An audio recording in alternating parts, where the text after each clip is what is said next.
Hey everybody, Nathan Baird from the Indy Star here, back in Indianapolis following Purdue's 50-49 overtime loss at Illinois. Wanted to do the post game from Champaign, but things got a little bit crazy in the end of that game, and then we almost got locked in. Kind of did get locked in, me and some of my uh, Illinois beat compatriots after that game, and it really disrupted my post game plans. So it's recording this in the middle of the night. Most of you, I guess, will see it first thing in the morning. And I'm not going to go real deep. There's so much to talk about from a game like that, but I wanted to kind of hit on some of the, I guess, biggest takes that come out of a game like this. And I'll start with Ryan Walters. I had written after the Wisconsin game, and Ryan Walters said, and this is not me taking credit for anything, because it's very easy for me to say some of these things from my view, and very difficult to do them. And I think Ryan Walters deserves a lot of credit. I think it's a little bit unprecedented that a defensive minded coach will just take over the offensive play calling.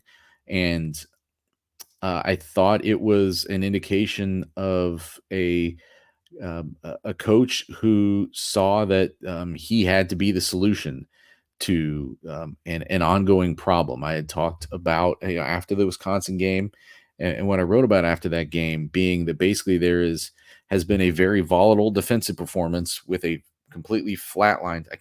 I don't think I can make. I'm not coordinated enough to do that, but you all know what I'm saying. Very volatile defensive performance and offensive performance. It was going nowhere. You had to inject some life into that offense. If you handed off the defense to Kevin Kane, it would probably continue to be volatile. But if you then brought the offense up to now where it had some volatility, which would be a positive thing at that point, then maybe it syncs up on the right night and you catch the right team and you get back in the win column. And darn it if that didn't almost happen tonight. But it was a bold choice that Ryan Walters made to do that, because if it doesn't work, then you're almost kind of saying we're out of options. And more to the point, there is and let's this isn't like brain surgery times rocket science. It is football. They're speaking a common language. Even if you thought it was two different languages between offense and defense, it's sort of the difference between being like more fluent in one than the other. The other is not a foreign tongue to you. And still, to take that on, um, if it goes poorly, and in some ways it kind of did still in the first half. If they don't come back the way they did in the second half, then it has the potential to take what is already an embarrassing situation was starting to unfold with this season, and make it even worse. And that didn't happen. The opposite happened. That some combination of Ryan Walters and Ryan Browne, and we'll get to that in a minute, will injected new life into this offense. And there are still more steps to be taken. For instance, they came into this game averaging a nation worst 3.3 points per game in the first half against FBS teams, and they undercut that. They, with 11 minutes to go in the third quarter, they still only have 3 points, and then they go on this spree. The big sequence of getting the 53-yard touchdown pass to Jamal Edrin, immediately followed by the scoop and score between Nyland Green and Will Helt, and the game changes. And it was the kind of complimentary moment they've been looking for. It was a big play offense moment that they've been looking for. That is sort of set up by, even though it wasn't turning into points, some of the ways that they were able to move the ball early in this game. But I just give, and it's not because I wrote what I wrote after the Wisconsin game, because I'm not pretending that I have an insight to the granular workings that Ryan Walters doesn't have. But I just thought that this was the decision he had to make at some point. I didn't think he was going to start calling plays. I just thought that he had to completely pass off every aspect of the defense and go spend an entire week with the offense and get that right. That was complicated, obviously, this week by the fact that Hudson Card didn't play. And if you heard the midweek podcast, I didn't have intel yet that Hudson Card wasn't going to play, but a jump in the betting line, like what we saw this week, was suspicious. That it would go from 17.5 to 22-23. Really, a quarterback injury is about the only thing that causes something like that. So it wasn't a shock then when it was reported later in the week that Hudson Card was not expected to play at Illinois because he's in concussion protocol. So um, that left things in the hands of a redshirt freshman making his first career start. And what can you say? Like, Ryan Browne rose to the occasion. Thought the way he ran the ball early in the game, and Ryan Walters, told us later that because they knew Illinois will have been preparing specifically for what little Purdue had shown on offense in the previous four games against FBS teams, that they had to come up with some kind of other wrinkle that sort of synced up accidentally but fortuitously with this injury, because Ryan Browne, even though Hudson Card is a fairly mobile quarterback himself, Ryan Browne probably is a step beyond that, and they were able to utilize that.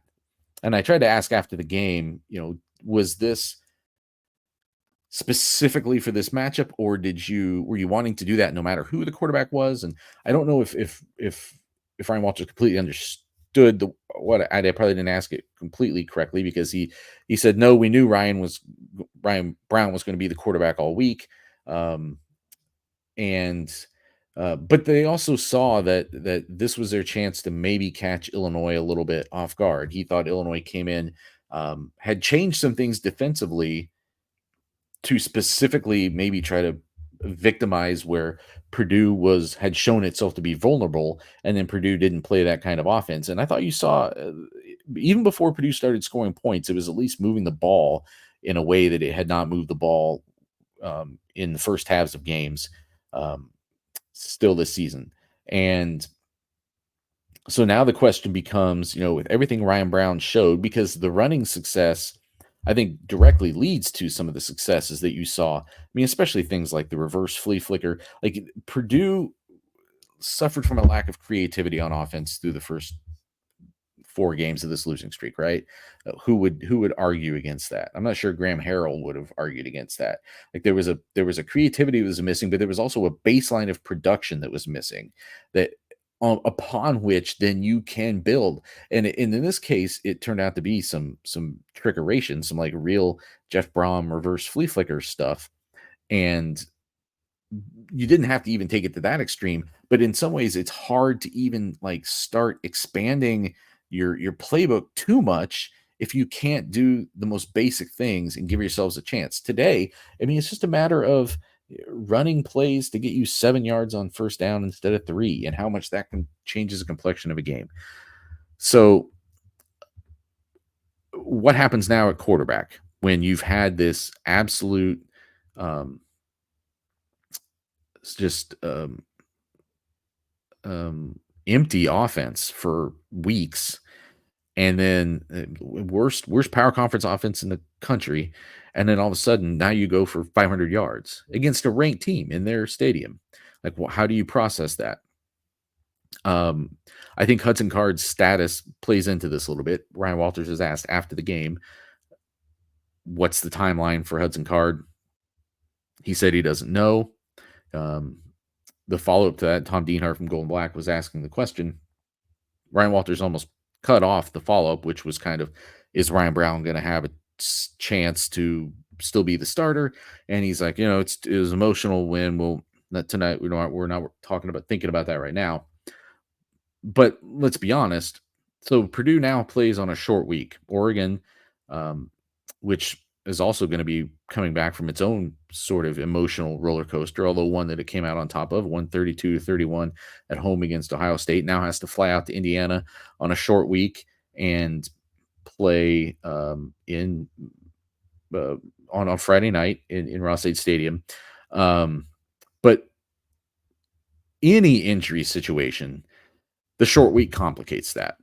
If you're not cleared, then you have to get cleared. And it's not whether or not you're cleared by Friday night, it's whether or not you're cleared probably by Tuesday at the latest. I would assume that Purdue adjusts things. I don't have their exact practice schedule. I do know they're practicing in the evenings, and I believe it's going to be Monday, Tuesday, Wednesday. Usually it's Tuesday, Wednesday, Thursday, walk through Friday. I think this week it's going to be Monday, Tuesday, Wednesday, walk through Thursday, play on Friday, I think. And if that's the case, obviously it's not whether or not Hudson Card gets cleared by Friday night, it's whether or not he gets cleared by Tuesday. Probably. You've got to practice, especially after missing all this past week. So my presumption, as I sit here right now in the middle of the night in Marion County, um, is that Ryan Browne starts against Oregon on Friday night, because then you have an off week following that. And that gives Hudson Card more time. It also gives, even though the coaches are going to go off and do recruiting and stuff that week, it also gives you time to process now what Oregon's going to have, which is the thing that, Illinois was caught off guard in some ways, and Purdue was able to use that to its advantage. Oregon will not be caught off guard. Number one, Oregon is a more talented roster, and Oregon is going to now have a week to prepare specifically for Ryan Browne. So I think Ryan Browne deserves a chance to show what he can do in that situation. I don't think they necessarily.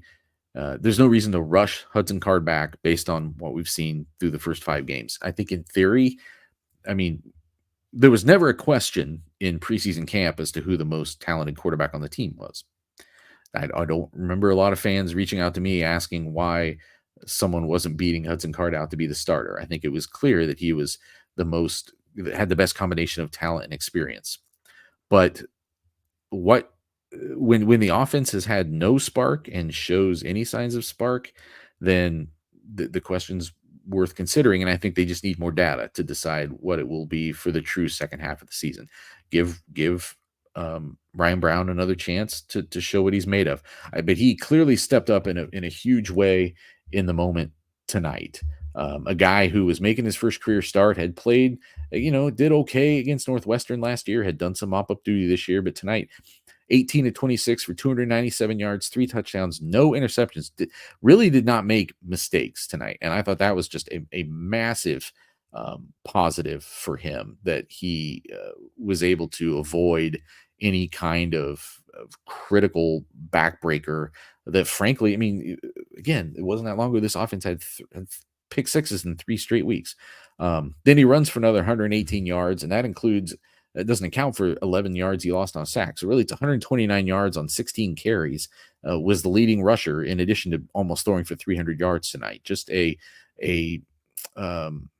revitalizing performance for this offense to have a quarterback come in and do that sort of thing. And it's not like Illinois' defense had been limping along and they were having to win shootouts every week. I saw this Illinois defense earlier this year against Kansas, which is a team that has had its own issues this year and has not lived up to expectations. But it was a game that Illinois went out and won in part on its defense going out and making plays.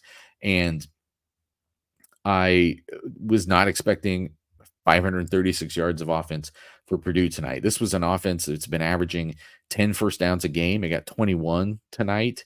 This is an offense that has really, really, really, really struggled on third downs. 5 of 10 tonight. That's still not what they want to be. Illinois was 8 of 12. And if this defense had gotten off the field more often on third down tonight, I think you would have seen a different outcome.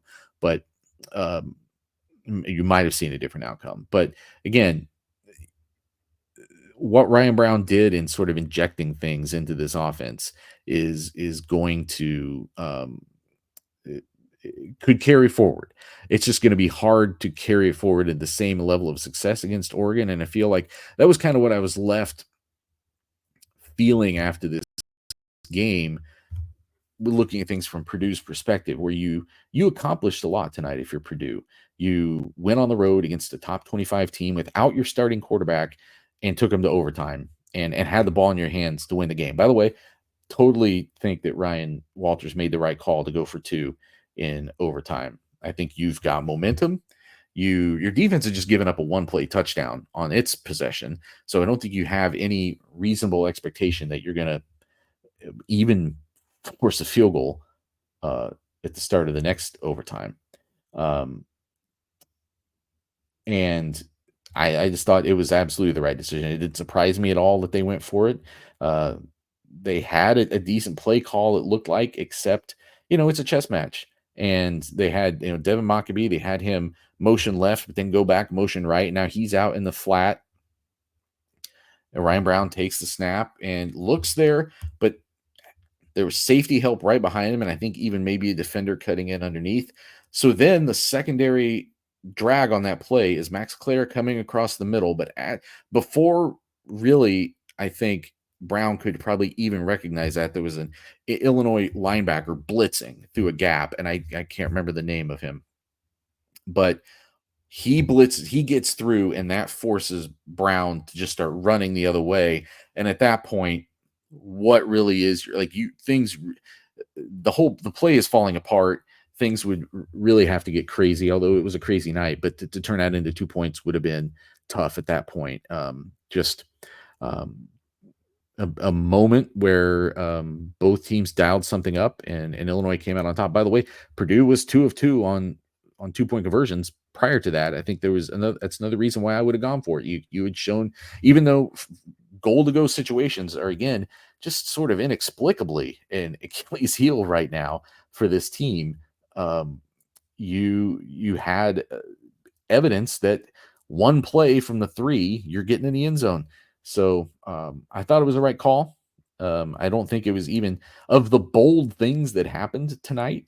That wasn't really, compared to calling the offense yourself and putting the game in the hands of a redshirt freshman first time starter. And like there were other bold things that happened tonight, and that wasn't the most bold thing. That I thought was a very sensible call to make there. And they come up short, but the biggest thing was that, again, considering what we saw in the Notre Dame game, considering what we saw certainly in what seemed like a rock bottom situation against Wisconsin, where this team, when things started to roll downhill, they just the whole thing slid down the mountain, right? And here was a night where, and resiliency, I suppose. But also, I think Ryan Walters made a good point after the game, which was just they stopped making mistakes and they started executing. And I think there's a lot to be said for that. That just an offense stopped the team, but mostly the offense just stopped shooting itself in the foot and stacked success. That's what you haven't been able to see this team do. Either play that complementary football and get a score and then a big defensive play like they did with that 14-point swing, or to just like get the ball, score, get the ball back, score. Like they just scored every time they had the ball in the second half of this game. We've gotten this far into it, and I don't want to go too much later, but to get the ball back down 12, 5 minutes to go, touchdown drive, beautifully executed onside kick, touchdown with 46 seconds left, plus 2 point conversion on top of that. Just what a surge that you had no reason to expect this team was capable of. And now it's a matter of, again, looking at it from their perspective, it feels a little bit unfair is not the right word, but you accomplish all these things and have these breakthroughs or signs of true progress, but you still have to go up and talk about how you lost the game. I mean, again, I thought this was kind of a signature moment for Ryan Walters in a lot of ways from the time that he's been here. And I think I don't know him that well, but he seems to me like the kind of guy who would say, shove your signature moment. Like we still lost the game and Purdue did still lose the game. And I think that, there's not that much solace to be taken in any loss for them right now. There've just been too many of them. But unfortunately, it's kind of a cruel reminder tonight that you can play arguably your best game of the season, certainly your best offensive game of the season, have your best half of football of the season for sure at a key time and still lose. And it's why those earlier losses, like just imagine to yourself how different it feels if the offense had showed up at Oregon State and certainly against Nebraska, and maybe they're 3-2 coming into this game, and then they lose this way, and it would still feel like a big moment got away. But we wouldn't be having conversations. We wouldn't have been having conversations about the direction of the program. You'd be talking about in the context of where the season was going, but things had gotten so bad that it was fair. I mean, Ryan Walters was the one firing people. It was fair to have conversations about the direction of the program, and for one night, they they stabilized things a bit. And now this the tough part is the schedule you have left. Oregon, Ohio State, Penn State, Indiana is doing some things. You do still have Northwestern and Michigan State in there. I think those three games, Northwestern, Michigan State, and Indiana, I still think are within reach. But it all depends on cleaning things up on defense. Still probably gonna. I don't think this is probably still gonna be volatile all season. Can you slow that down or make it a volatile in a smaller range? And then can this offensive performance be something that's a springboard to something else? Um, thought better receiver play today, although again, I thought some of it was just set up by you're having success on the ground, and now it opened some things up. Guys still had to go make plays. I thought Jaron Tibbs made a couple of really big plays in this game. Jamal Edrin obviously made some big plays. Max Clare had a huge game, but again, they have identified Max Clare as the most reliable piece of their passing game for a while. But teams could start to scheme away from that because where were they vulnerable if they did? You could give extra attention to him. Where was it going to cost you? Tonight, Illinois had enough things to worry about that I thought that contributed to Max Clare having some of the success he did. So how do you keep that whole operation going? Your reward for showing it is now you have to go do it, except the competition is going to be tougher in most of their games the rest of the way. So I guess that'll probably do it for tonight. There's so much more to talk about from this game, and the post game press conference. You know, there's been a tension there, and it's not anybody's fault. We're not asking, I don't think, no one's alleging that we're asking like insensitive or inappropriate questions in the post-game press conference. Nor do I think Ryan Walters and players are coming in with like a chip on their shoulder necessarily or like a combative attitude. But you're in the middle of a losing streak, and it was the competitive performances were such that there aren't a lot of like answers. It wasn't like, hey, you had this moment, you had a choice to do this or this, and it turned out you had that tonight. Those previous four games, it wasn't really like that. It was more just about a flat performance. It was about a team that, when it was challenged with an adverse moment, was kept falling from the fight.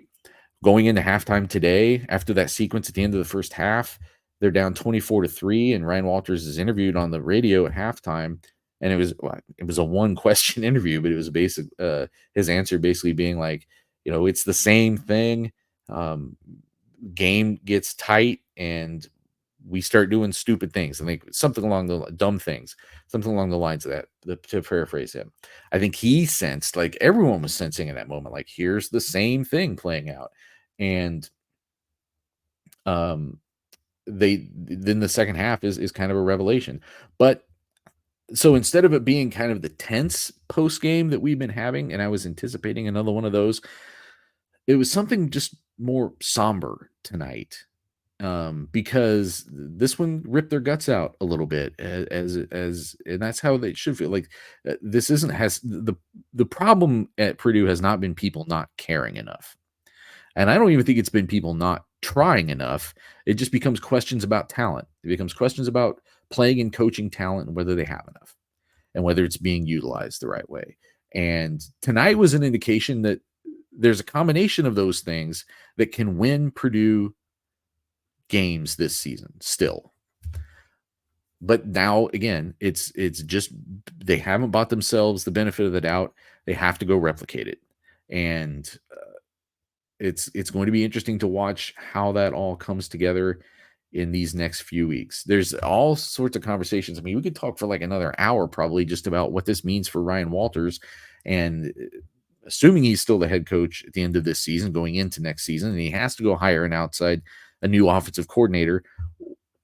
What does this mean? Is he going to go back to calling a defense? Is this exposed him to like a different way to a different perspective on being a head coach? I don't know, but those questions are going to be interesting podcast fodder for December. I don't think they're that useful yet. It's still more about what this team can accomplish week to week. And this season was always going to be about progress. And you can't say that in totality there's been progress this season for sure. And this only counts as progress as compared to 4 really subpar performances leading into it. So now how do you make this the new baseline? This is what I thought the baseline was going to be this year. Not that they would always lose games like this, but that they would lose some games like this, and maybe they win some games like this. But they just haven't been able to win the winnable games. And then again, that just makes a loss like this hurt even more. So how do you make this the new baseline? How do you make Oregon really have to fight to beat you? How do you be a real nuisance to Ohio State, and be a thorn in their side? Again, I just don't know if there's enough talent here to really challenge those teams that are that doesn't matter. It might have been the 2 best teams in the country that played in Eugene tonight.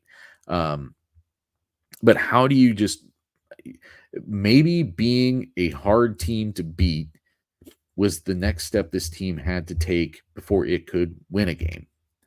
And it wasn't a hard enough team to beat in the past 4 weeks. Nebraska might quibble with that, but really the offense never threatened.